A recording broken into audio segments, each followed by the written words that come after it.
In the present session of the course that I'm teaching right now, over 5 weeks, I have seen students develop already. The New York Times Fusion class has changed my thought process by helping me stay more on point. The New York Times Fusion class has changed my thought process on revising my work.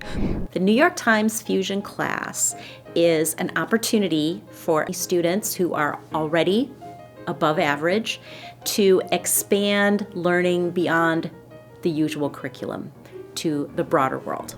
I would recommend the New York Times Fusion class to my friends. I would recommend this New York Times Fusion class to my friends. In the New York Times Fusion curriculum, parents can see a real growth in their student.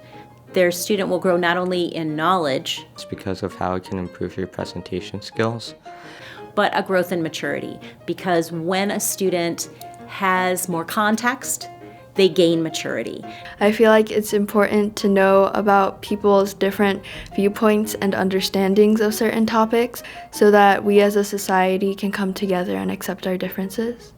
Children begin as ego beasts. They're very small, their world is small. And as educators, we need to grow them beyond that small world.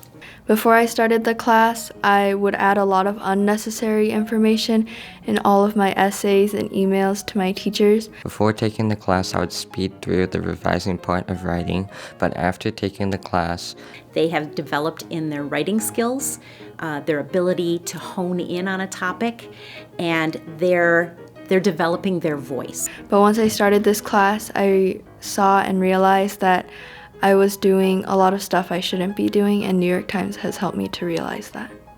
I learned that I make a lot of mistakes on the rough draft part of writing and that I need to spend more time revising my work. They're able to venture, question and answer that they were not brave enough to do 5 weeks ago. They now can say more than they were able to before. So it's exciting to see that development and growth so quickly. I'm very excited for this interview. The New York Times Fusion class